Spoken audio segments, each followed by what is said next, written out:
I'll save to record on this computer. All right, so you should, I guess you should get a notification that says it's recording. So you have to check, okay, that you're all right with being recorded. Like I said, I'm just recording this for people who can't make it today, or if you want to go back and watch how we solve some of these. All right, so they are giving us the formula for this exponential growth of some type of bacteria. So the bacteria grows exponentially as it reproduces. And so y in this equation represents the current amount of bacteria that we have, right? A, so that's y represents the current number of bacteria cells. A represents the initial amount of bacteria cells, the initial number. So you start out with some number of cells and it grows exponentially and you end up with y number of cells left. Right, and then t, the other variable that they give us, is the number of minutes that have passed since you started collecting this data, or since the bacteria started reproducing. Right, and so the other two things that we don't have is, well, we know what E is, right? So E is just a number. Don't get confused. There's a lot of letters in this equation, and so people tend to forget that E is a number. It's just it's an irrational repeating decimal. So we often just think about it as we often just use a letter to denote it, but it's 2.717 ... whatever. So E is just a number, and then K is what we don't know. So K is what we're actually trying to solve for in this problem. K, it doesn't really tell you in the wording here, but K is the sort of the rate at which the bacteria is growing. So we have everything else. This K determines how fast the bacteria are reproducing. So a larger K value would mean that they're growing much, the number of bacteria is like doubling much more quickly, whereas a lower K value would mean that it's growing but not quite as fast. So that's what we're trying to find is what is K? If we have all this other information, we want to find K. So what I'm going to do is plug in the information that they gave us. So the question states that a certain strain of bacteria grows exponentially from 40 cells to 326 cells in 120 minutes. So 40 cells is going to be what? Which variable does that align with? So let me pull up the chat. Exactly. Yep. I got 3 of them in the chat. Exactly. A. So 40 is going to be what we plug in for A. That's how many cells we're starting with. All right. Remember, E doesn't change. That's just the number. K is what we don't know. All right. What about 326? Where's that going to go? Yes, good. 326 is how much bacteria we currently have. So after 120 minutes, we have, 326 cells of bacteria. And then T is the 120. So remember, T was in minutes, sorry. So we're just plugging in 120 minutes for T. And 326 was Y.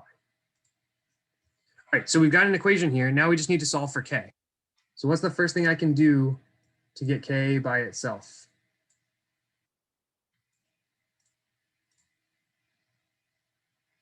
Good, Jack, exactly right. We're going to divide both sides by 40.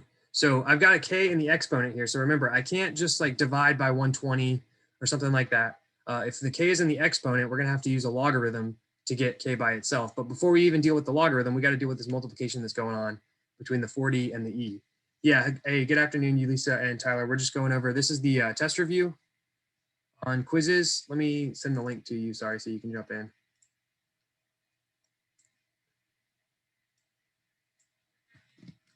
And I'm recording it so that people who aren't able to be here today can watch this later, or you can watch it later as well. I'll post it on Canvas. So we got to deal with this multiplication before we even start dealing with the K and the exponent and all that. So let's divide both sides by 40 first. So that's going to be 326, divided by 40 on the left side. So that is 8.15 equals e to the power of K times 120.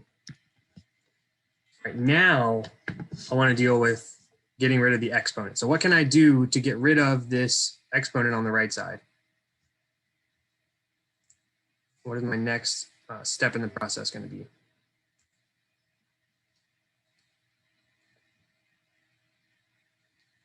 Good. We're going to convert it into a log. There's a special kind of log that we're going to use because of the base that we're dealing with over here. What kind of, yep, good job, Jack. Put it in a private message. So anybody else? What type of log has a base of E?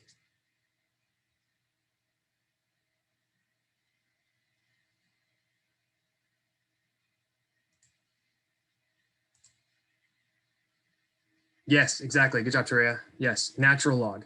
So a natural log is just, remember, a natural log, we write it as ln. That's just log with a base of E. So it's a special type of log just because it has this special E number as its base. We talked about where E comes from. Right, so if we rewrite this as a natural log or a log with a base of E, we would say log base E of 8.15 equals whatever's in the exponent up here. So equals k times 120. K times 120. So natural log of 8.15 or log base E of 8.15 is that's just a number. So we can, let me write that K a little bit nicer. So we can eventually plug that into the calculator, but let's do one more step before we plug anything in. So what's my last thing to get K by itself? It's the last thing I'm going to need to do.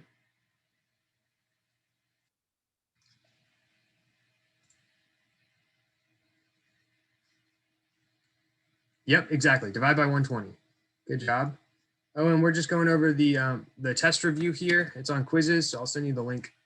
This is just the first question, so you can jump on in for the next one. Exactly right. So we've got multiplication again on the right side, and now there's no exponents over here. So now all I have to do to get K by itself is divide both sides by 120. So again, all of this on the left side now is just going to be a number once I plug it into the calculator. So I'm going to take this up here. So my final answer is going to be K equals natural log. Remember, that's the same thing as log base E, 8.15 divided by 120. All right, and so now my calculator has a natural log button. If you're using Desmos, you can type in ln and it'll work, or you can type log base E if you want. 8.15 divided by 120 gives me 0, K equals 0.0175. It's really 0.01748. So I just rounded. Sorry, you can barely see it probably. I just rounded my final answer to look like the answer choices. So that would be choice A, which last time I was looking at the submissions, that's what most people had put. So I'm glad to see that. Any questions on where I got this number from? So there's a couple steps going on here, but all we're doing is using that logarithm to rewrite the exponential equation as a log equation, which allows us to eliminate the exponent and get K down on the regular K out of the exponent and eventually isolate it by itself. Any questions on that? Give me 1 second. I'm going to pause for save that. Okay. So like I said, that was one of the longer ones. The first couple questions are much shorter. So let's just go knock out some of the early ones. I'm sorry, that's people. All right, so we're going to go to question 1 now. This is all the way back at the beginning of the unit, remembering your rules of exponents. So give that one a shot. I put a 30-second timer on there to try and keep us on pace. I don't want us to run out of time and not get to review some of the stuff that we need to review. So there is a little bit of a time limit, but I'll pause it. 30 seconds seems like a bit short for some of these. So I will pause it and extend the time limit a little bit there. So we're just simplifying this statement.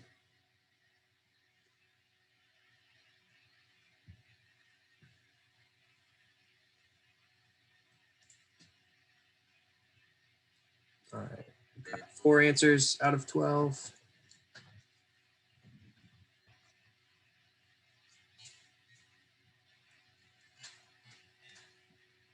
7 out of 12. Take another like 30-ish seconds if you're not done yet.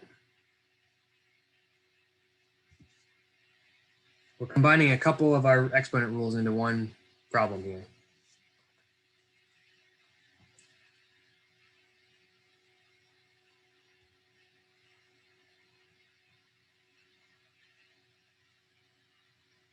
All right, 5, 4, 3, 2, 1. Okay. If you don't have an answer, don't worry. Like I said, I'm going to post this, so you'll have time to go over it again if you would like, or if you want to ask me about something after class, that's okay too.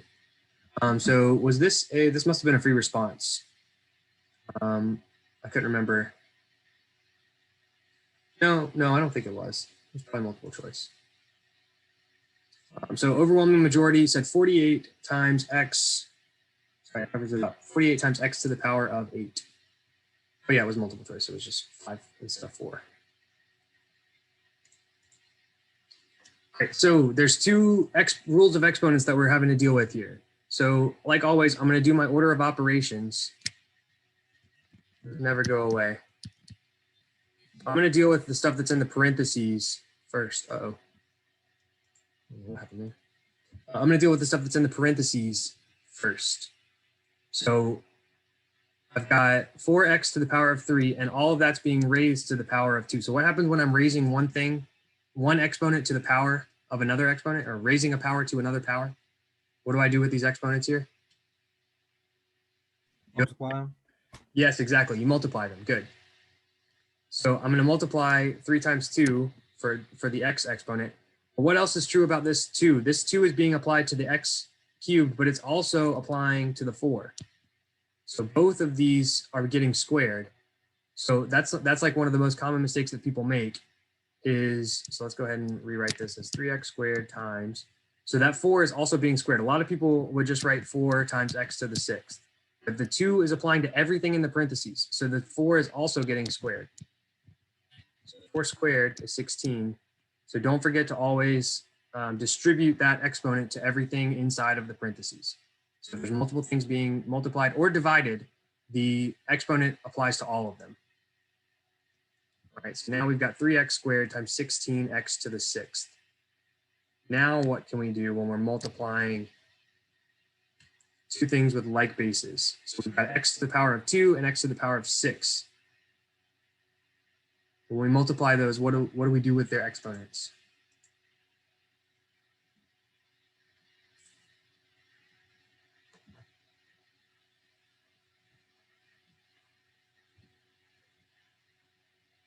Yes, exactly right. So, and I like the way that you phrased that. So Jack said you multiply the bases and then you add the exponents. So that's exactly right. So we're going to multiply the bases. So in this case, we've got a 3 and a 16. So I don't know that we did a ton of examples where we had coefficients and variables that were being multiplied. So when we multiply this, we're multiplying the bases. Multiply bases, like Jack said. So 3 times 16 is going to be 3 times 10 is 30, and then 3 times 6 is 18. So 30 plus 18 is 48. So I've got 48. And then when I multiply the x squared and the x to the 6th, I'm going to add their exponents. So I'm going to add the exponents. And so that's going to leave me with x to the power of 8. So that's my final answer there, 48 x to the power of 8. That was choice C, which again, the majority of you chose. So that's good. Just don't forget, like I said, the biggest mistake, if you didn't do, let's see, they didn't give you that as a choice though, did they? Not quite. They didn't give you, if they had given you 12x to the power of 8, that would have been really sneaky, because if you forgot to square that 4, you could have easily gotten just 3 times 4 and then x to the 6th and x to the 7. So always remember that square gets applied to both terms. Right, any other questions on that one?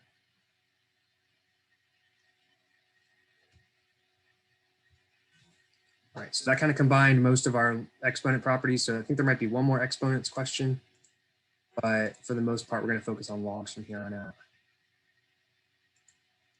Let's go to number 2. This one should be quick if I remember correctly what it is. Yeah, 5 to the 10 divided by 5 to the 6. So that's just another one of your exponent rules.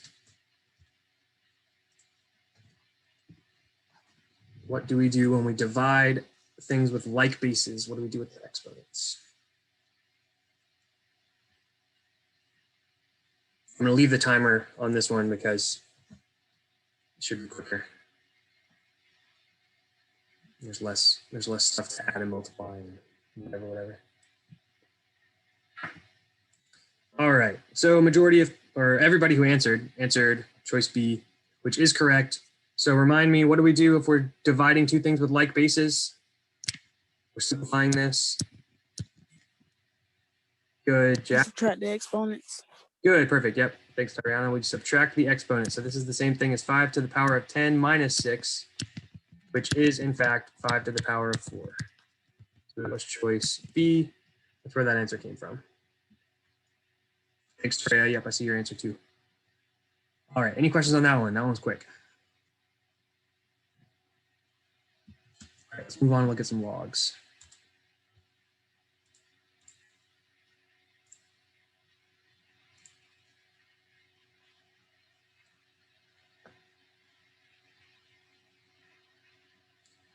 All right, rewrite this exponential in logarithmic form. So they've given you an exponential equation, 3 to the power of 4 equals 81.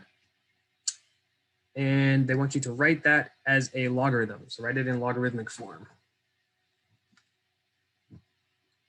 Log base something of something equals something. And I believe this is multiple choice as well. Yep, it is. All right, we're a little bit more evenly distributed here. I'll give you another second in case you're not done. 3, 2, 1.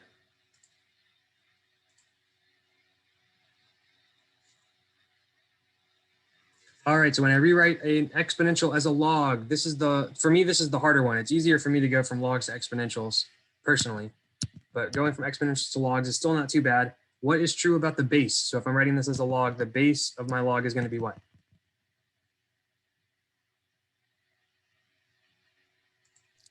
3. 3, exactly. Yeah, I'm going to take the same as the base of the exponent. So the base of the exponent over here was 3. So the base of my log is also going to be 3. And then the 4 and the 81 are just going to switch places. That's the way I think about it, at least. And I remember that there was some example where that didn't work. So I don't want you to necessarily always think about it that way.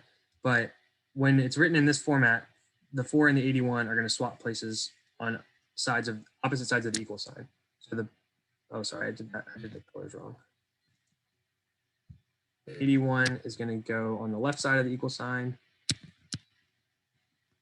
And then the 4 is going to go on the right side. And again, you can always double check that. So you can always say 3 to the power of 4 should be 81. Like I said, this one's easier for me because you can go in that counterclockwise loop that I always talk about. So you can double check it. 3 to the power of 4 should be equal to 81. That's what you started with. So that checks out. That's good. So log base 3 of 81 equals 4. That's the answer. So this is testing to make sure that you understand how logs and exponentials are related. Logs and exponentials are what? What do we call them? They're inverses. Yeah, good. They're inverses. Exactly. That comes up. We probably won't get to that question today, but that does come up in here. All right. Any questions on that one? The next one is very similar. You're going to take a logarithm and transform it into an exponent, I believe. Yep. Don't get thrown off by the fact that there's letters here. Same process. We're just going from logs to exponents this time instead of exponents to logs.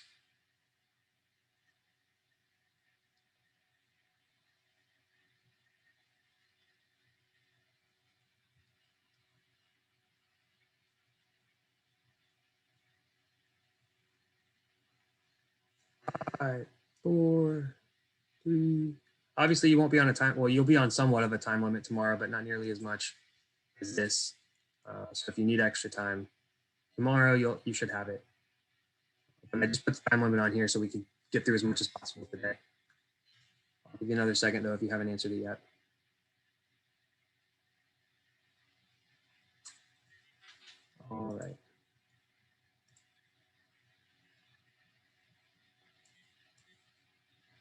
So, yep, everybody who answered agrees. Do your counterclockwise loop. That's the way I always like to think about it. P to the power of m has to be equal to t. So P to the power of m has to be equal to t. And that is choice D. So there's, like I said, other than the loop, I don't know that there's a lot of ways, especially when it's letters like this. So if it were numbers, it's sometimes easier because you can verify that it's true. So like if you had log base 3 of 9 equals 2, then you could say, all right, yeah, whoops, sorry, 3 to the power of 2 should equal 9. That checks out mathematically. That's true. So I guess one strategy you could use if you're ever unsure is plug in some numbers for the first one and see if they match up when you write it as an exponent. Because a lot of times our brains don't really work with logs super well just intuitively. You know, we're not used to thinking about logs, but exponents we're a little bit more used to, we're a little more comfortable with. So if you see that, you know, you have 9 to the power of 2 equals 3, that should be alerting you that maybe this isn't right, because I know 9 to the power of 2 isn't 3. So what did I do wrong? Maybe I need to rearrange my numbers. So sometimes if there's no numbers in the problem, you can plug in numbers and try it out and see if it checked out the way you expect it to. That's another strategy I remember from the SAT. When you're taking the SAT math, one thing they tell you can do a lot is just plug in numbers to equations with no numbers. Sometimes it makes it a lot easier. All right, let's go on to the next one.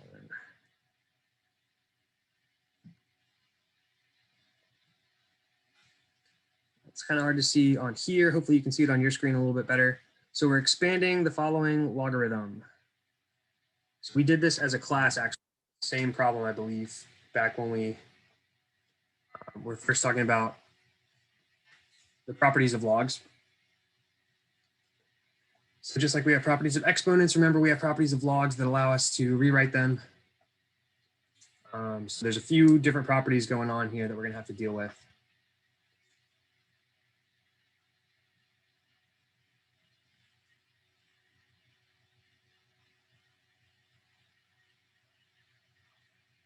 Remember, anytime you have a multiple choice, take a look at your answer choices and see if that helps you. If you're stuck on where to start, sometimes you can look at the answer choices and that might jog your memory. Like I'm looking at some of these and like, oh yeah, like I can multiply in front, or like subtraction, addition, things like that. I'm gonna pause the timer, give you another second or two.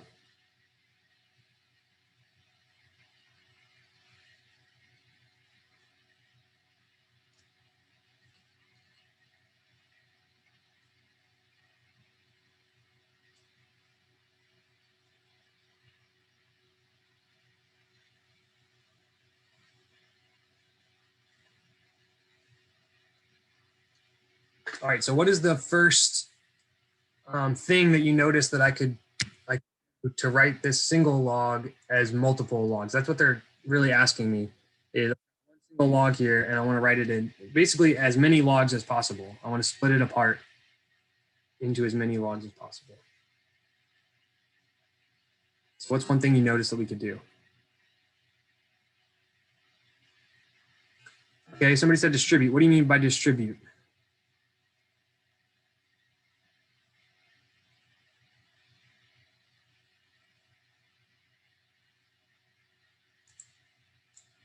I don't disagree with you. I'm just wondering, okay.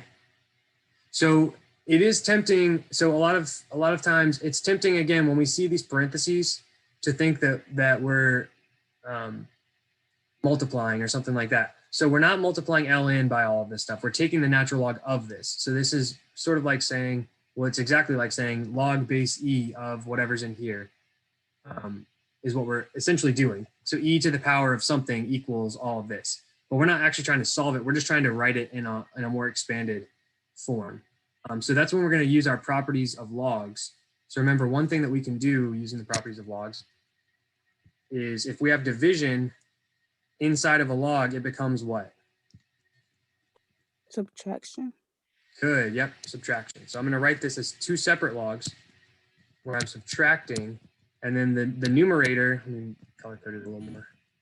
The numerator, sorry, goes inside the first log, so 2x squared times y goes in the first log. And then we're subtracting from that whatever the natural log of whatever's in the denominator. In this case, it's the natural log. It's whatever type of log you started with is the same. It's the same log when you expand it.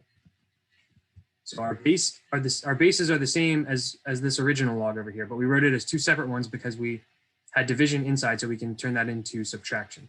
So division and subtraction are linked, just like we did with our exponents a second ago, right? X to the 10 over X to the 5 is the same thing as subtracting those exponents. So division turns into subtraction. Same thing's happening here. Division is turning into subtraction, right? Now what can we do? There's another property we could use to write this out even larger. Use a product and a quotient rule. Yeah, you're exactly right. So we just use the quotient rule. So now we could use the product rule. So we're multiplying 2 times x squared times y in this first log. So if I was going to split that up, I could write that as 3 separate logs. Natural log of 2 plus natural log of x squared plus natural log of y. Anytime I'm multiplying inside of a logarithm, I can split that into addition of multiple logs. So multiplying inside turns into addition, and then I'm going to leave natural log of z to the power of 4. Can't forget about that. All right. Any questions on how I got from that step to that step? All right, what's the last thing we can do to make this just a little bit simpler? Or at least make what's inside a little bit simpler.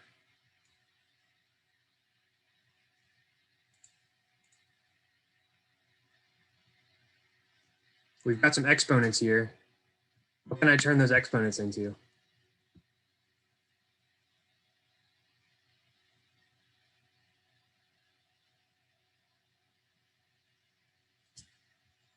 Close. I can't turn them into logs by themselves, but I can turn them into coefficients on those logs. So essentially I can bring them down and they can become multipliers out in front of the log. So the final answer here is natural log of 2 plus 2 times natural log of x is the same exact thing as natural log of x squared.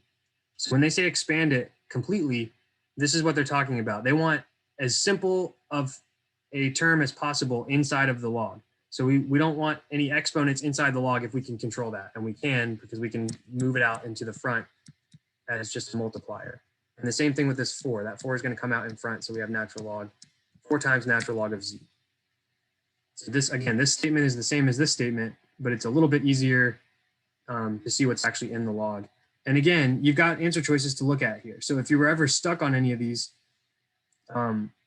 for instance, if you're stuck on how to start to begin with, when you go down here and you see multiple logs being added and subtracted, that should be notifying you that maybe you should be thinking about like your product rule or your quotient rule.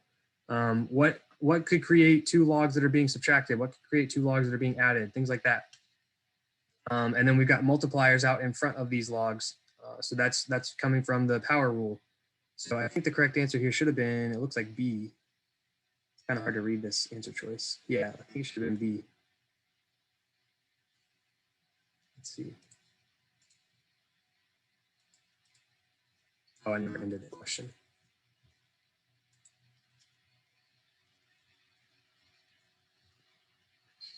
Yes, should have been B. So the only difference on, it looks like E or D, sorry, is they didn't split up that 2 and the X. And so the reason that this answer choice is wrong, do it this way. Oh, you can't see it if I do it that way though.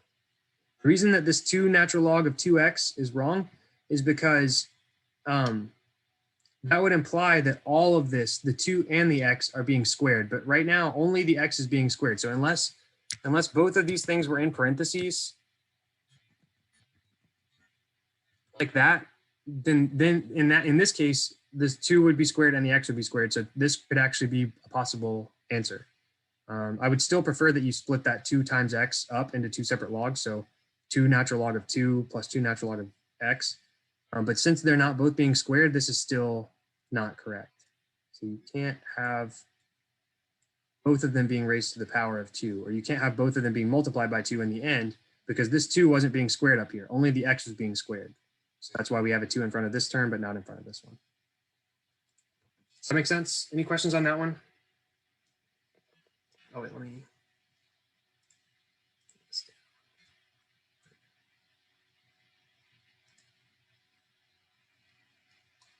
All right, let's see if we can get through a few more.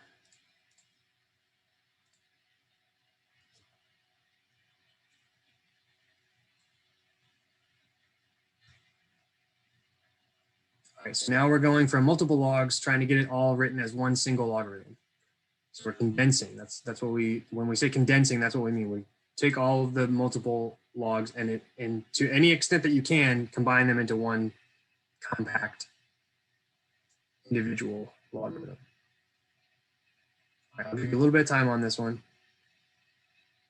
I'll extend the time, I mean.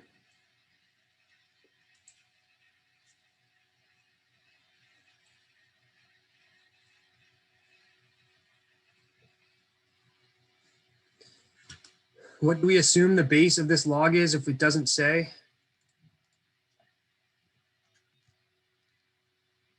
10.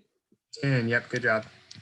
It doesn't really matter in this question, but just to refresh your memory, anytime you don't see the log or the base of the log written, it's always going to be 10.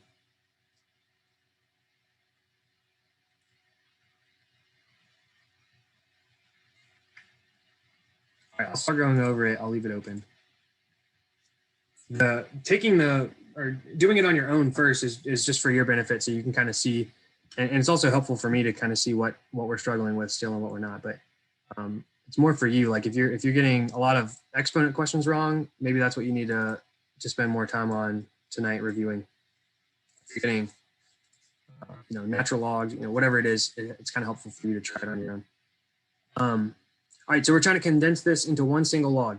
So the first thing I always do if I'm condensing is I'm going to deal with the exponents first. So sort of like in reverse PEMDAS order, if I've got something that can turn into an exponent, I'm gonna take care of that first because it's sort of like self-contained. Like so, before I start combining multiple logs, if I've got something that I can condense as a single log already, that's what I want to do first. I'm not doing a great job of explaining that, but what I mean is if I've got a multiplier out in front of any of these, I'm going to take care of that first. So that 2 can become an exponent. So can the 1/2. And this is where we've got to remember some of our exponent rules as well in a second. So my first step is that I can rewrite this as log of z squared plus log of x to the power of 1/2. X to the power of 1/2, what happens when we have a fraction as our exponent? Do you remember what that turns into? That was back at the beginning of this unit as well.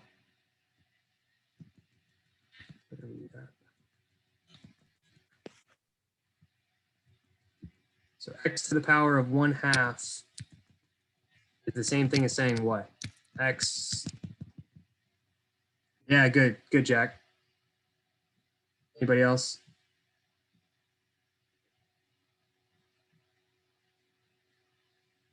You want to multiply them? Close. So anytime we have a fraction in the exponent, that's going to give us a square root or some type of root. So in this case, it's the square root. That 2 is what tells us that it's the square root. And then the 1 tells us that the exponent on this x is 1. So x to the power of 1/2 is the same thing as the square root of x to the power of 1. So that comes up less frequently. We didn't do too many of those. So I kind of threw this in here to remind you about that exponent rule. But that's like, that might be a little bit, that would be a tough question on the test just because we didn't do very many of those. But I did want to remind you that if you have an exponent that's a fraction, it becomes a radical. In this case, it becomes the square root. So we could rewrite this as the square root of x. Okay, and that was in the answer choice, that's what ends up happening. So now if I've got 2 logs with the same base that I'm adding, I can rewrite that as a single log with what inside?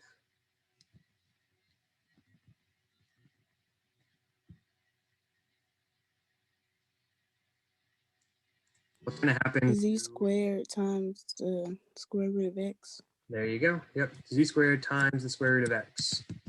And that is pretty much as condensed as we can get it. So we've got all of this stuff has turned into one single log. There's nothing multiplying out in front. We've got it all as compact as we're going to get it. So log of z squared times the square root of x. So that should have been choice C. All right, how do we do on that one? Curious. All right, so we were pretty split. It looks like what threw us off the most wasn't the product rule, which is good. I'm glad that the product rule was okay. But those exponents are what's tricky. So remember, two times the log of z is not the same thing as log of 2 times z. So it doesn't just become a multiplier inside. So this is not the same thing. These are not equal. The 2 has to become an exponent on z. So it has to be z to the power of 2, not z times 2 on the inside. That's what the power rule tells us. If we multiply on the outside, it becomes an exponent on the inside.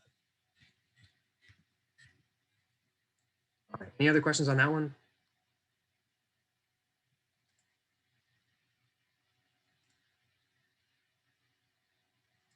All right, let's see if we can do a couple more. Let me see what the next question actually is.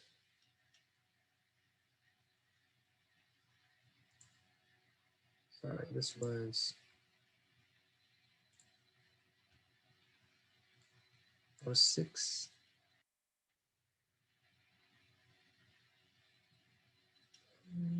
Yeah, okay, let's do 7, and then we might skip 8. 7 should be quick. So evaluate this logarithm, the natural log of e. I didn't mean to rush you. You've got time to think about it for a second. But there's not a whole lot of math to do. It's just remembering what logarithms actually mean. So if you're evaluating natural log of e, what would the answer to that expression be?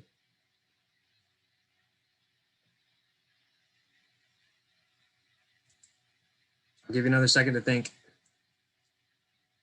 It's usually helpful if you're stuck on a logarithm, see if you can rewrite it as an exponent. That's usually a good strategy. If you're not sure what this equals, you also have a calculator. So if you're totally unsure, you can just plug it into Desmos and it will give you an answer. But I wanted you to think about it without a calculator so you conceptually understand what's going on here. All right, let me end it.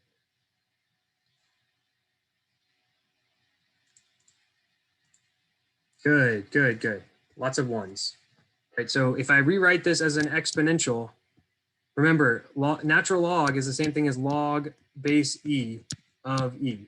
So anytime I take the log of something and the base is the same as the base inside, it essentially undoes the exponent altogether. And so e, the other important thing that you have to remember is that e and e to the power of 1 are the same thing.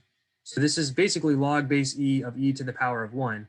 So one way you can think about it is that this log cancels the base of the exponent, and you're just left with 1 as your answer. So 1 is all that's remaining, which was the correct answer choice. Or the better way to think about it, the more mathematically correct way, although they both work, it's really no big deal. But if you rewrote this log base e of e equals blank, that means that e to the power of what equals e.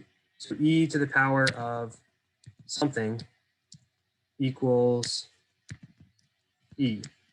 So anything raised to the power of 1, right, has to be itself. So the only way to get e from this expression is for that to be 1. So e to the power of 1 equals e. That's the other way you could think about it. You're doing the same exact math. It's just these things don't actually like cancel out. Like that's when I've been taught in the past how to teach this topic, they tell us not to really like have you think about it that way, just because they're not really canceling out. But as long as you understand the concept that this to the power of this equals this, then the answer to this being 1 kind of just comes naturally out of it. Any questions on that one? It was just a reminder of natural logs. All right, I think I want to skip 8. Check one more time to make sure. Yeah, I want to do a couple with graphs. All right, let's put it 12.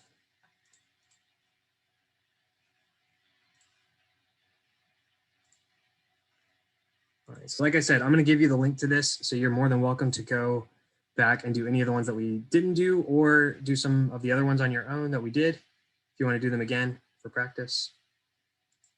So this question is asking you to choose the correct graph for this logarithmic equation up here. So y equals log base 2 of x minus 1 minus 5. So you're choosing the correct graph based on that equation. So I'll make it big again. I'm going to stop the timer so I don't accidentally run out of time on this question. So A is this graph, B, C, and D.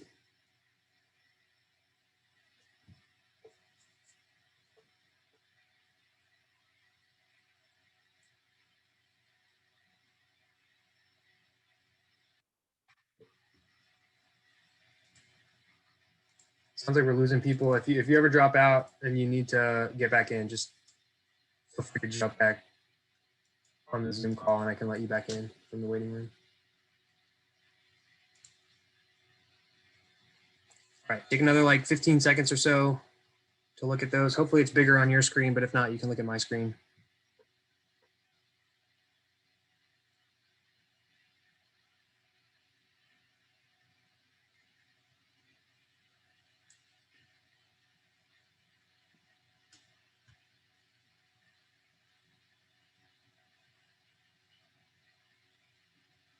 What does that mean, Hope? Okay. You disconnected from the review or from the Zoom? Okay, all right. Yeah, no worries. It happened to a lot of people.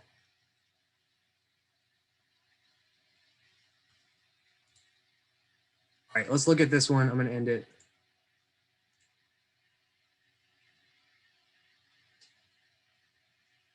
So when we talked about graphs, okay, yeah, we're kind of split a little bit on this one.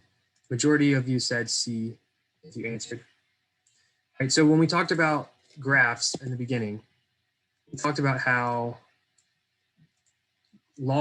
graphs of logarithms and graphs of exponents are mirror images along the line y equals x. So the graph of y equals log base 2 of x just by itself looks like this. It basically looks like an exponential if you reflected it diagonally. So it's going this direction instead of like a normal exponential graph. Y equals 2 to the x, remember, looks like this. So it's just a reflection of that. So that's where our log graphs come from originally. Okay, that's all right. Yep. If you hit the wrong button, that's okay. And so now, but the graph that they're telling us to identify is slightly different because it's log base 2 of x minus 1. So we talked about this way back at the beginning of the year and then also again recently. What does that minus 1 do to the entire graph?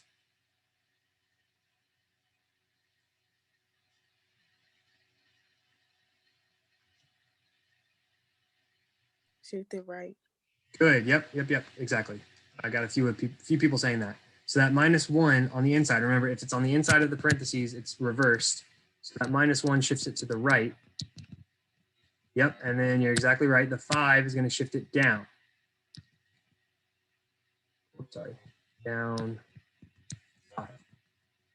That right is very hard to read. Sorry about that. So we're going to take the one that looks like this graph, except shifted down and to the right. So we could also graph it on Desmos if you want to see more what it looks like. So minus 1 and then minus 5. It's going to shift it to the right 1 and then down 5. So if we look at some individual point, like this one right here, 3, negative 4, originally that point would have been at 2, positive 1, I believe. Yeah, which makes sense because 2 to the power of 1 is positive 1. So we went from 2, 1 to 3, negative 4. So you can verify by looking at a single point. Also, the thing that's actually moving when we move a logarithmic graph to the left or right is this vertical line. What do we call this line that we get really close to but never actually touch? Starts with an A, but I don't know how to pronounce it. Yep. It's tough to pronounce. I was looking to see if anybody else wrote it. It's called asymptote.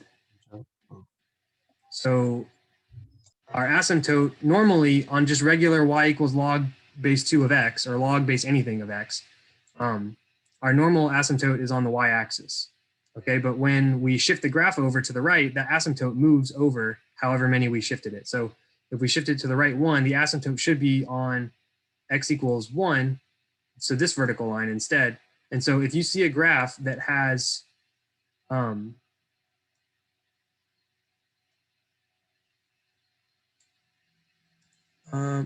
sorry, these are going over by 2. Okay, I was like, wait a minute. So if you see a graph, if you draw the asymptote on this graph and the actual line is crossing the asymptote, that automatically tells you that that answer can't be correct because you can never cross the vertical asymptote. So if it's ever crossing at any point, you know that that's not the right answer. So if you draw an asymptote at x equals +1 and you cross the graph, that's a giveaway that this answer choice can't be right. Same for this one. So these last two actually don't cross the asymptote. I know it basically looks like they do. They just get really close to it though. And so then you just had to decide between C and D, you had to decide whether it shifted up or down. And so you all told me that the +5 or the -5 shifts it down. So that is why choice C should have been the correct answer. Whoops, sorry. And this is at x equals 1 is the vertical asymptote.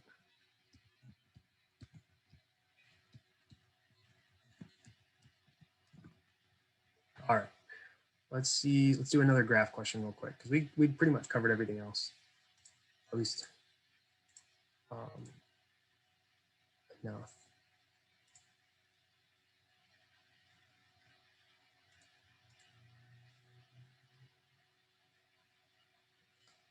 All right. Oh, this one's very similar. So actually, since this one's so similar, let's go. There's another log question that, or a graph question that I want us to do. So let's do that one instead. That other one would have been the same process. You're just matching the correct graph.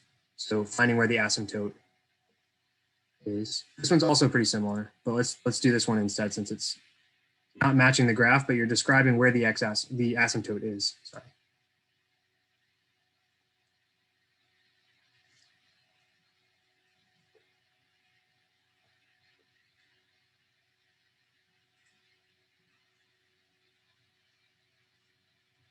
Sorry, I'm going to make the graph bigger in case you need to see it.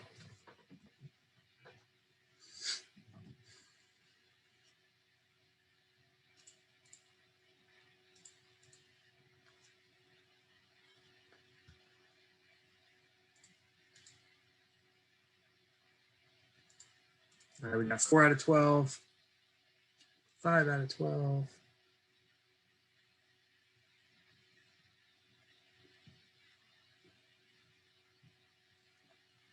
Four, 3, 2.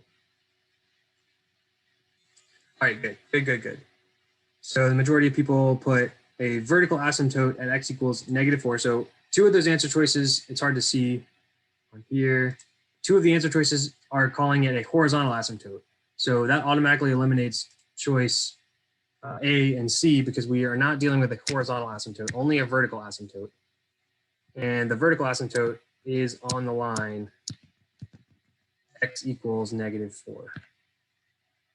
So it looks like we're crossing or touching that asymptote, but it's just because it's so close that it's hard to distinguish, but it's technically not touching it. Remember, we looked at a graph on Desmos where we zoomed in really close and it never actually touches that vertical line. So that's where the asymptote is. And even if you didn't have the graph to look at, you should be able to tell that just from looking at the equation, because like you told me earlier, this +4 on the inside is going to shift the asymptote to the left 4. So if it's normally at x equals 0 on the y-axis, it's going to shift over 4 to the left when you have a +4 on the inside. So even if I didn't give you the graph, you should be able to do that. And if you're not sure, again, you can always plug this into Desmos and graph it and visualize it to help you see it a little better if you're not sure what it should look like when you just see the equation. All right. I think we got time for at least one or two more before everybody goes. Let me double check if there's a specific question I wanted us to make sure we went over. We really got through most of what I wanted to make sure we covered.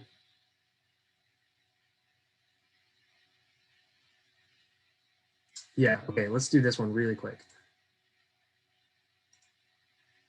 So that is number 15.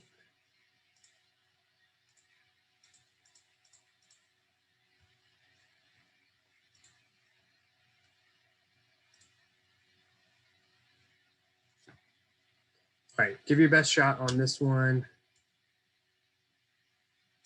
We're solving for x here, okay, but we got multiple logs to deal with. So in order to solve for x there, the easiest thing is going to be to use your properties of logarithms to try and get this left side looking more like one singular log.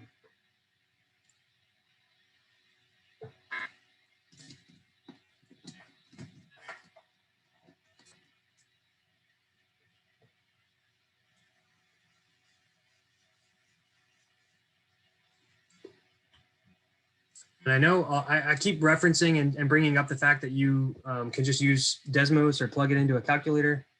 And it's occurring to me that the only time that's really not going to be the case is if you haven't taken like the SAT or the ACT yet. So, and I'm not, it's been a long time since I've taken it, but I know that there are certain sections of those tests that are calculator inactive and they might still expect you to be able to do some of this stuff algebraically. I don't necessarily agree that that's a skill that they should really be focused on testing you on. But the reality is if that's the test that everybody has to take, that's the test everybody has to take. So it is helpful to be able to do this stuff without a calculator on things like that. I mean, I don't love the fact that they expect you to do that, but we could. And I'm guessing many of you have already taken those tests, but if you haven't, or if you want to take it again.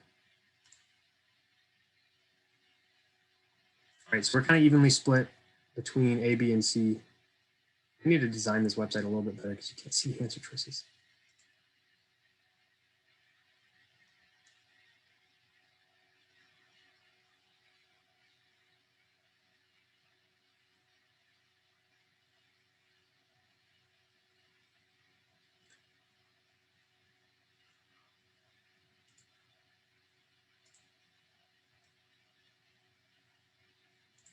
All right, so I want to condense what I have on the left side here into one single log. So how could I write this as one singular logarithm on the left side? If I'm adding two logs with the same base, that's the same as what? Log base 2 of blank equals 4. What's going to go in here?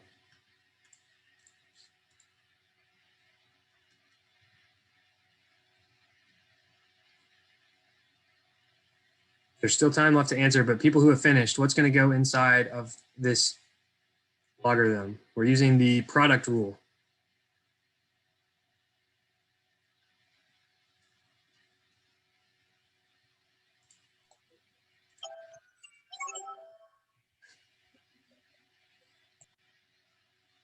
Anybody?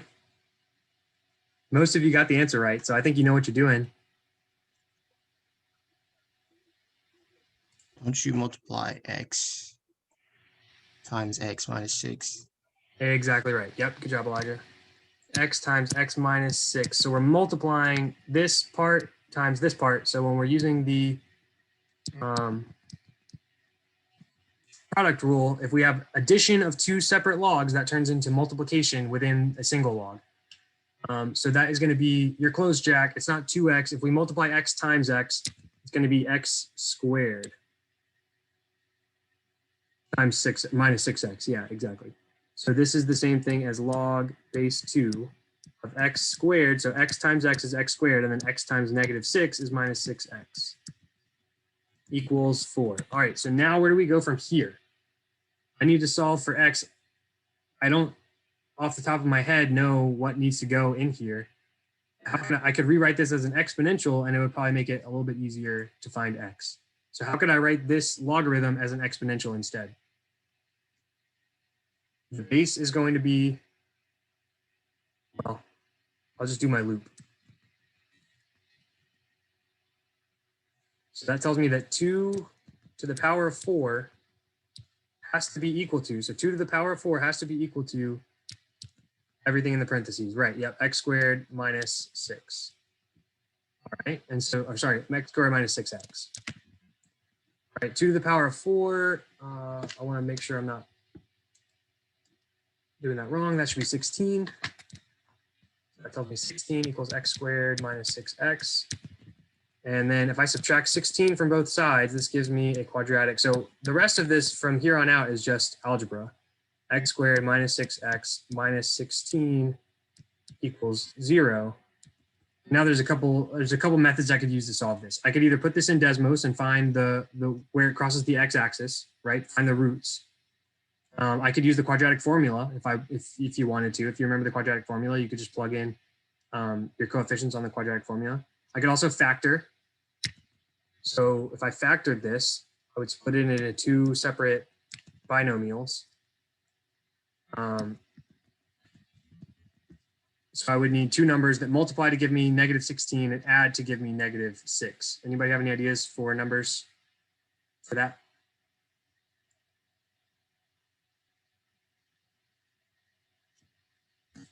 The diamond method is, I think, somebody told me that's how a lot of you learned it. So the numbers that add to give, multiply to give me negative 16 and add to give me negative 6.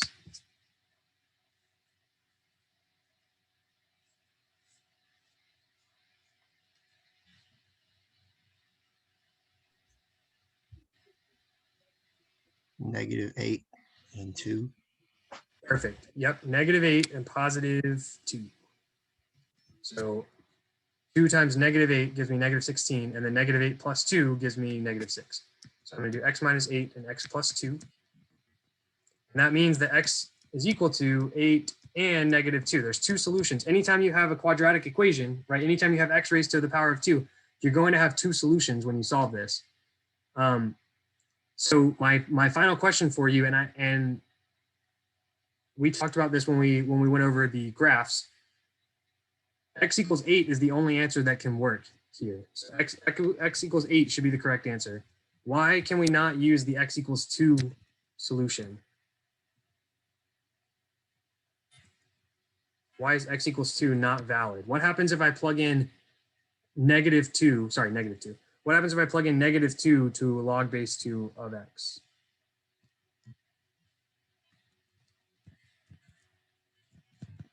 Is there any number that I can raise 2 to the power of that will give me negative 2?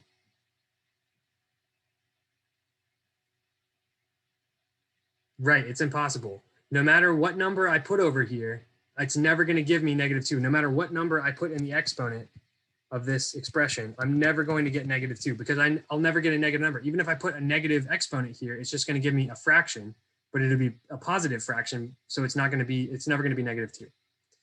So anytime we have a negative number going into the logarithm, that's not a possible solution to this equation because that's undefined. It doesn't make sense. It doesn't compute.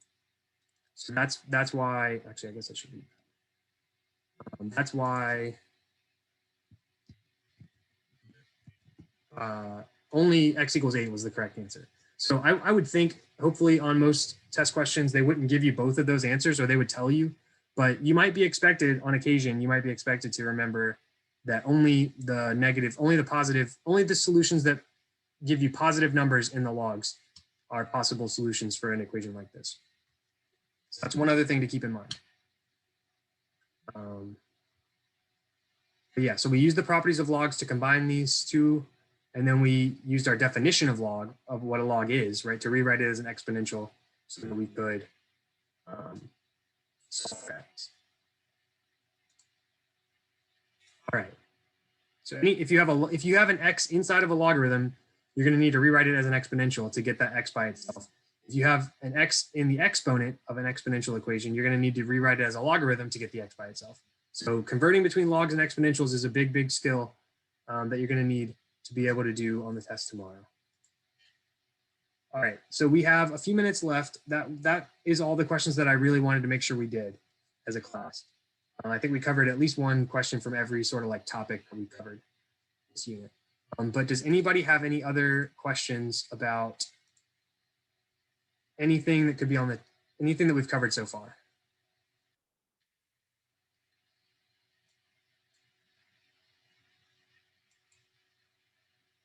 So like I said, I'm going to send you the link to this quizzes page, and you are more than welcome to take it again or go through any of the other questions that are on here. Like I said, there's like 29 questions. We only did about 15 or 14 of them because we skipped a couple. So there's plenty more. All the answers are on there, so you should be able to see if you get it right or wrong. I'm also going to post the video of us going over the ones we did in class today so that you can reference that. I'll post that right after class is over so that you can look back if you need to at any of those. And then the other thing that I recommend if you're looking for extra practice is to go through the Khan Academy exercises that you've done. So anything that you've done on Khan Academy from this unit is more good practice. Some of those questions end up being a little bit harder than what's on the test usually. So I wouldn't start there. But if you feel comfortable with all this stuff and you want just a little bit more practice, Khan Academy is where I would direct you next.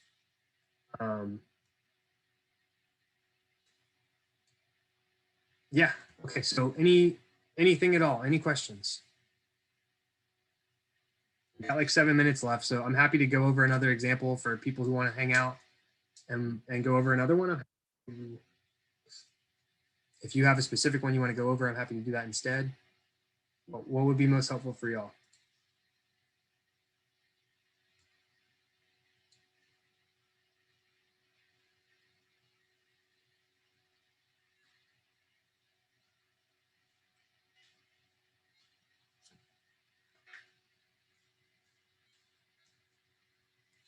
Let's see. All right. Well, for the purpose of the video, since I'm recording it, and like just to have another problem that's recorded, so if you want to go back and look at it later, I'm going to go over another one from the test review.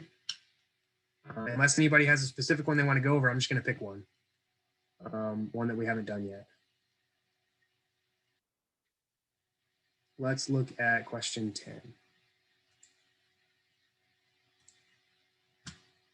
All right. So if you need to leave, you can leave. Like I said, I'm going to go over this one for the purpose of the video.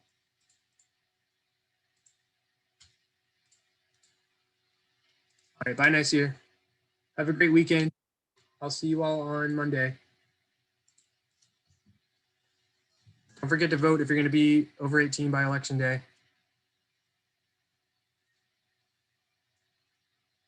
All right. So I'm going to solve this real quick. So solve for x using logs. So they give you, you're going to need a logarithm to solve this. Come over here with my pen.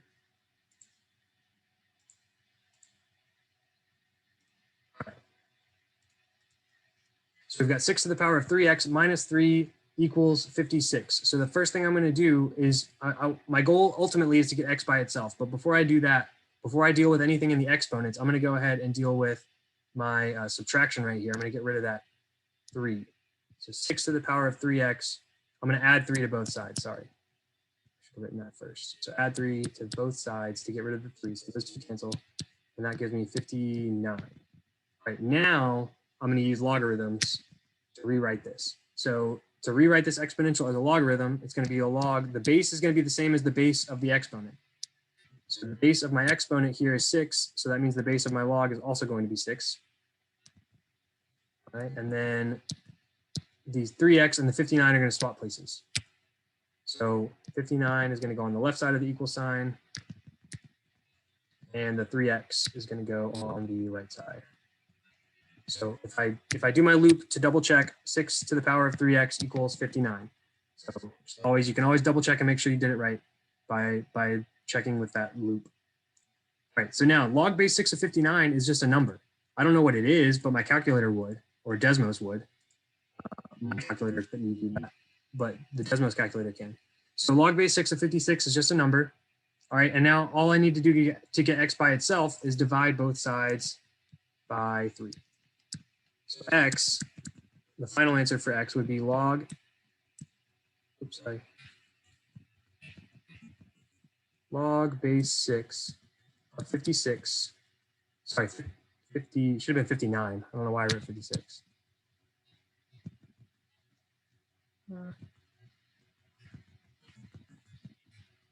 59. And then this should also be 59. Log base 6 of 59 divided by 3. And if I put that in the calculator, again, if don't have, if back in the day, if we didn't have Desmos or a calculator that could do a log base 6, you'd have to do the change of base formula. But since we have Desmos, we could put that in the calculator. I didn't actually realize that this question expected you to do that, but that's okay.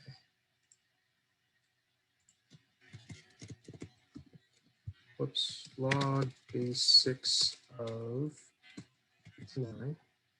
That's 2.757. And then if I divide that by 3, that is 0.758. Or if I round it, 0.759. Which, yeah, well, they didn't round it, so 0.7586. They rounded the 6, I believe.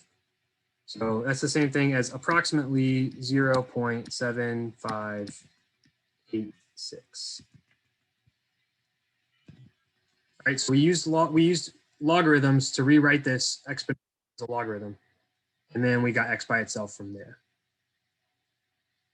So you could be asked to do something like this tomorrow, so that's why I wanted you to see a problem like that as well. Of the people who are left, there's not very many of you, but does anybody have a question on that one? No. All right. Is there another one you want to look at? Is that why you hung out, or just want to see? I just wanted to see it. No problem. You, Lisa, Elijah, do y'all have one you want to go over? I think I'm good now. Thank you, Mr. McNeil. No problem. Have a good weekend. I'll see you on Monday. You too.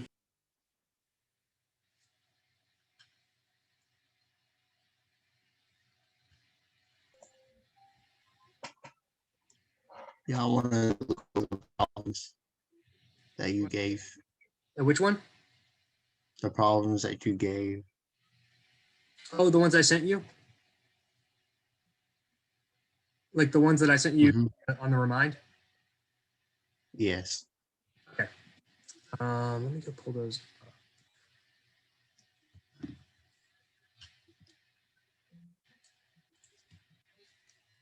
That was equations.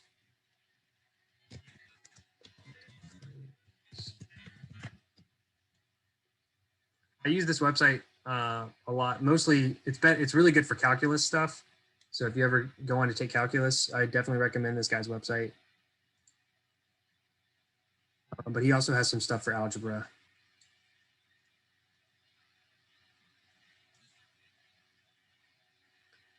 So I believe this is, yeah. So this number 2 is one of the ones we did in class. Is there a specific one you want to look at? I think I told you to stop or like not worry about. You as well, Yulisa. Thank you. Let me know if you have any questions.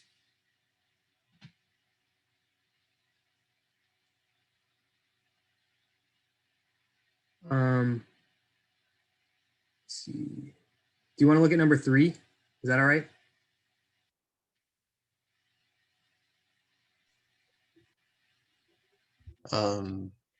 Yes. Okay. If there's another one, we can look at a different one. It's up to you.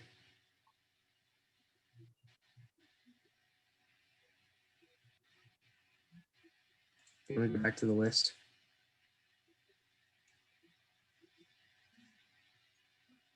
Is there another one you wanted to look at instead? See,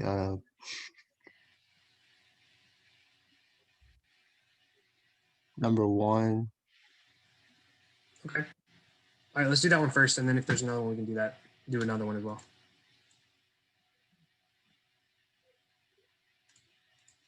All right, so this one is using one of the properties that we didn't talk about all that much, but if we've got log base 4 of x squared minus 2x on one side and log base 4 of 5x minus 12, what does that mean has to be true about the stuff on the inside of these two logarithms if we want this whole side to be equal to this whole side? What has to be true in this? Have to be equal. Exactly. Yep. So we can basically just ignore those logs altogether, essentially, because all we're worried about is making sure that what's inside of those two logs is the same. So x squared minus 2x equals 5x minus 12. All right. So now our goal is just to get x by itself. So what I'm going to do is subtract 5x from both sides. So that would give you x squared minus 7x equals negative 12. And then if you add 12 to both sides, I'm trying to get everything on one side because we can either, once we do that, we can either factor or we can graph it. So that's going to give me x squared minus 7x plus 12 equals 0. All right, so now to solve for x, we could either factor this, which looks like it is factorable, or we could graph it. Which would you rather do? I would factor it. All right, let's factor it. So I'm going to go upwards here. Sorry about that. So we could draw our diamond. So we need two numbers that multiply to give me what and add to give me what? Multiply to get 17 and then add to get negative 7. Good, yeah, and that's a 12. It's probably just my handwriting, but that should be a yeah. So multiply to give us 12 and add to give us negative 7. So you got any ideas?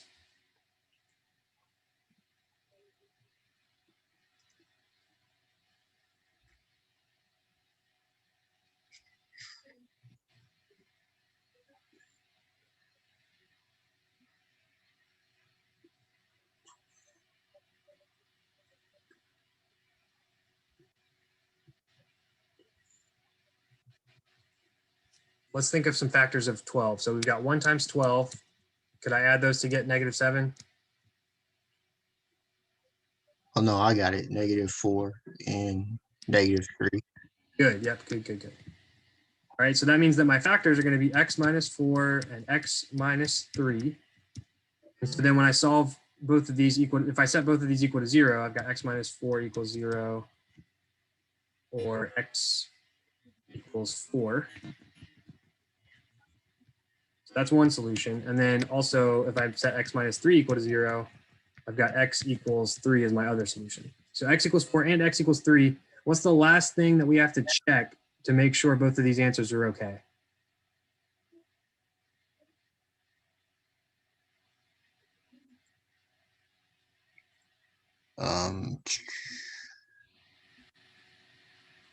You plug them in. Yeah, we plug them in, and what can we not have inside of the log? So we got to make sure that we don't have what inside of these logarithms.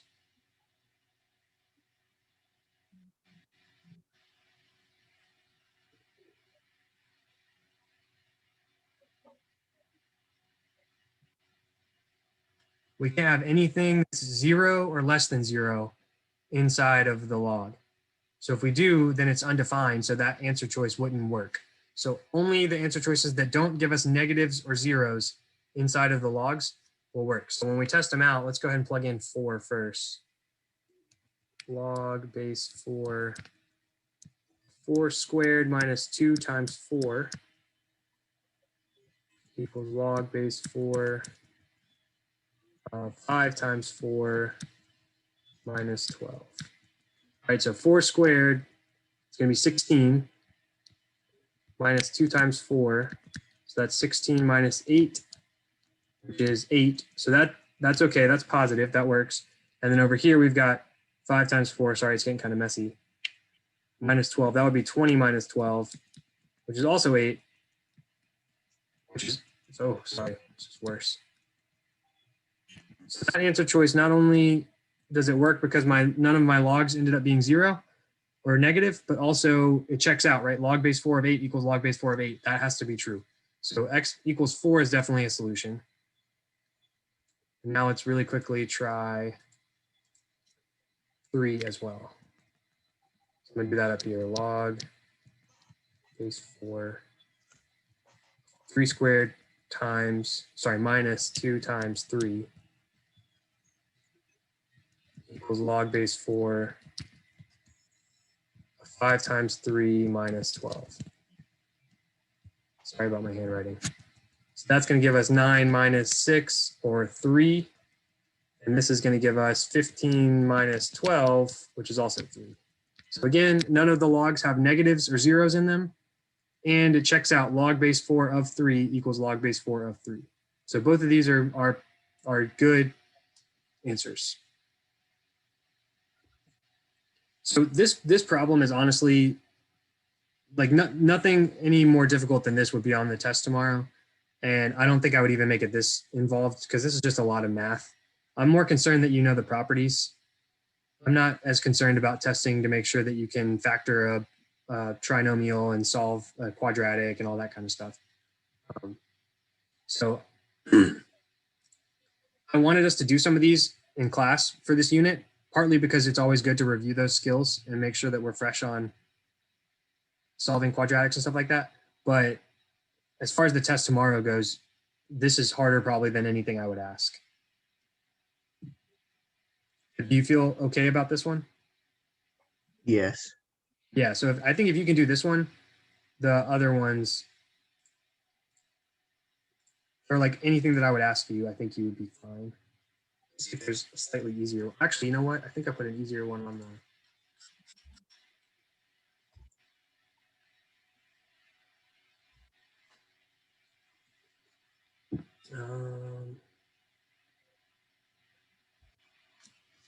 Yeah, let's go back to the review real quick.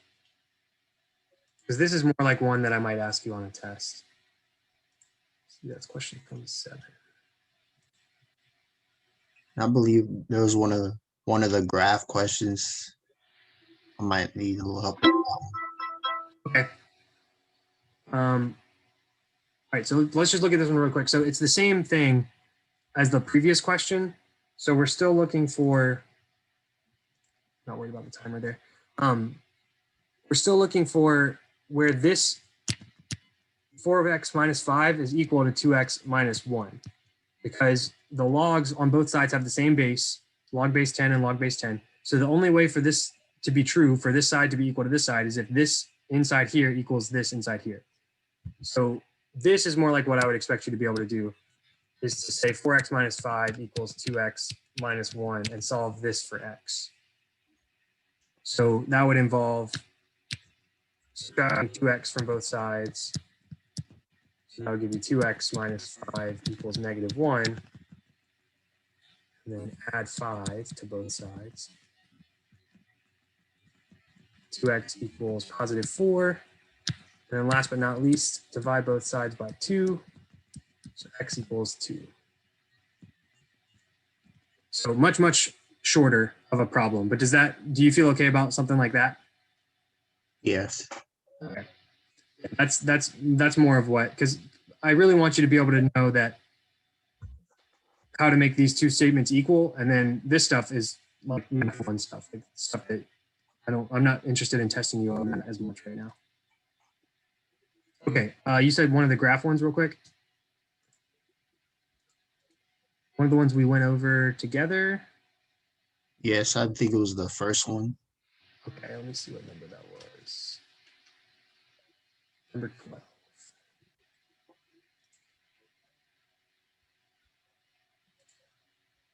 All right, so they give you the equation here. So they give you y equals log base 2 of x minus, is this one you're talking about? Yes. Okay, so they give you the equation. So the standard like parent function for this function here, remember back in the beginning of there when we talked about parent functions, would be log base 2 of x.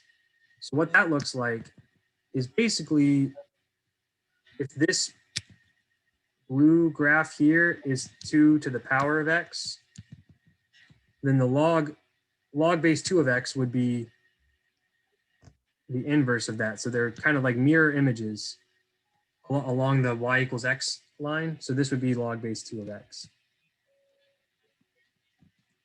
Right, and then the key feature that we need to keep in mind for a graph like this is that vertical line that we never touch, but we get really, really close to. What do we call that? Asymptote. Exactly. So our vertical asymptote for a regular log base 2 of x graph is on the y axis. So we never touch the y-axis, but we get really, really close to it. So for regular log base 2 of x, or log base any, no matter what the base of the log is, this asymptote is x equals 0. Right, but what happened here? So when we subtract 1 on the inside, what does that do to the entire graph of the function? Let's say it again. What happened? What is this minus 1 going to do to the entire graph? Oh, it would shift it to the right. Exactly. Good. So if that shifts it to the right, that means that it's going to move our asymptote. So it's going to move the asymptote over to x equals 1. So it moves it over to the right one. So we go from x equals 0 to x equals 1. So I'm going to actually just do that over here.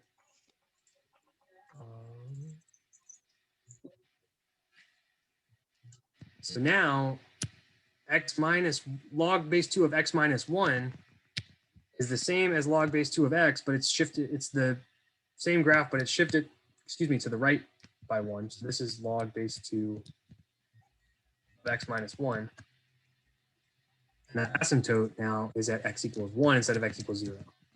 So the first thing you're looking for is a graph that has an asymptote at x equals positive 1. So which two can you eliminate out of these 4?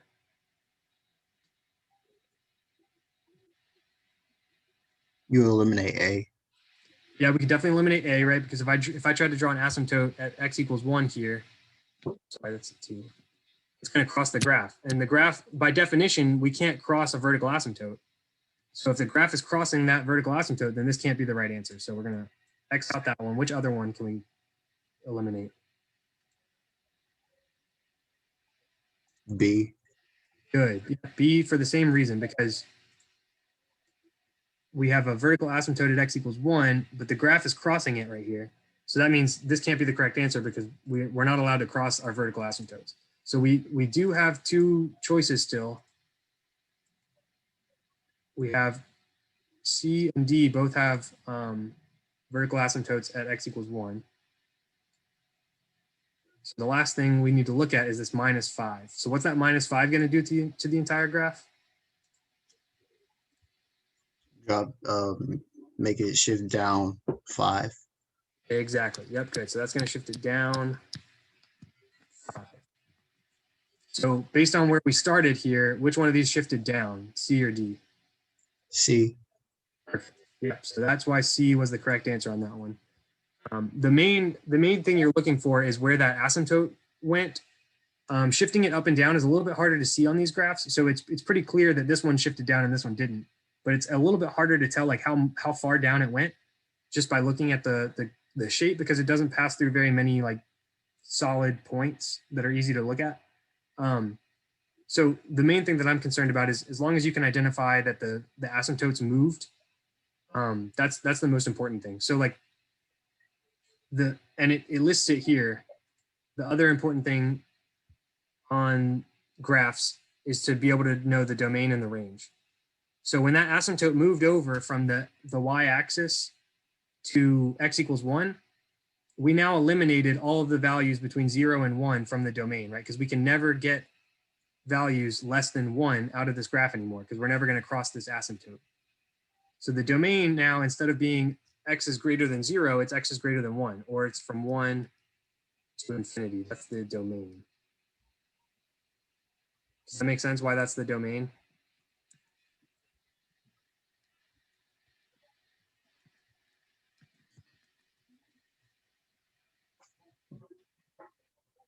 I'm so confused. Which part? Sorry, I said a lot there.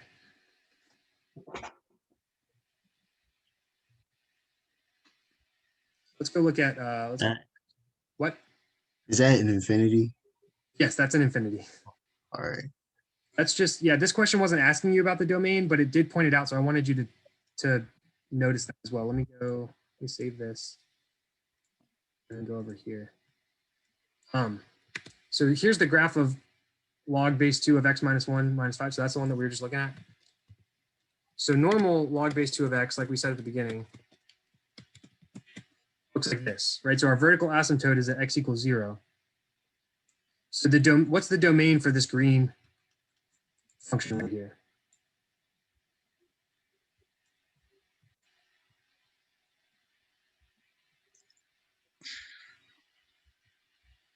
Remember, domain is the x values.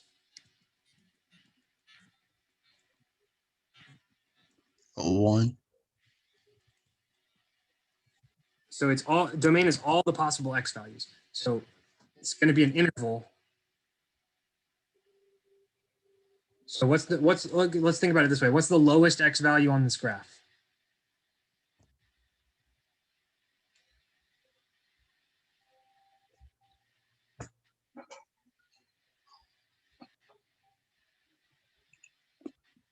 Remember, the x values go from left to right along this in this direction. So what's the smallest x value that you Oh, 0. 0, right? Yeah. So we have that asymptote at 0. So that is where our domain is going to start. 0 is not included in the domain because we have the asymptote there. So we never actually touch 0, but we get really, really, really close to it. So, sorry. So that means we're going to use parentheses for the domain here. So 0, we get really close, but we never touch it. And then what's the largest y value or x value? Sorry.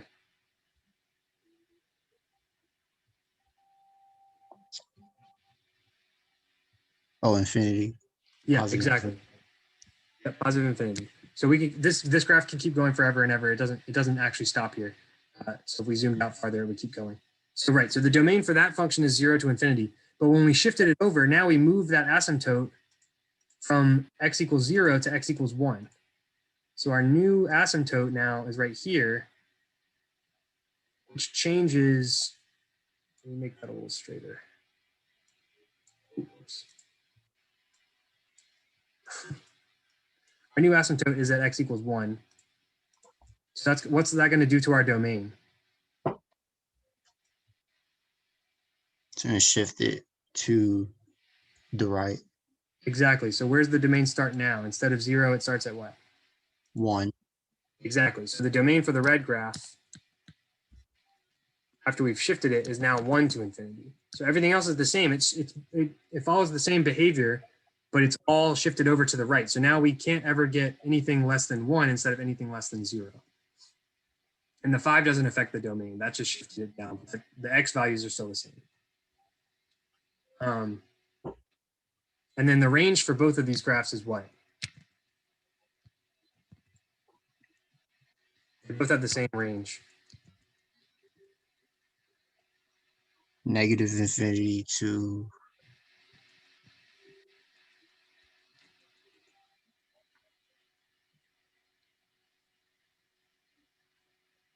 positive infinity. Yep, you got it. Good. Yep, so any possible y value. It looks like this graph kind of like flattens out, but it really doesn't.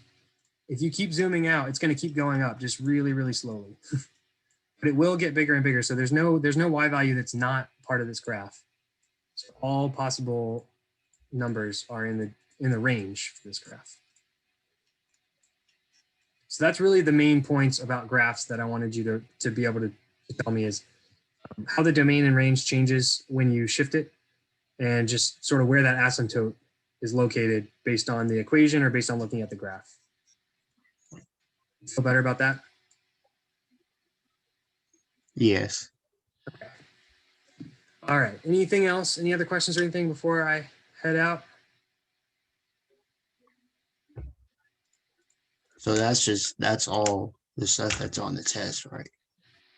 Yep, pretty much. So everything that we did today was like pretty much all the material that it was at least one question from every sort of like topic that we've covered. And yeah, like I said, I mean, if you feel comfortable with the stuff that we did today, and if you want some more practice, you can go back on that quizzes review thing. I'll send the link out, but yeah, if you feel comfortable with what we did today, you're probably in good shape. You should be fine.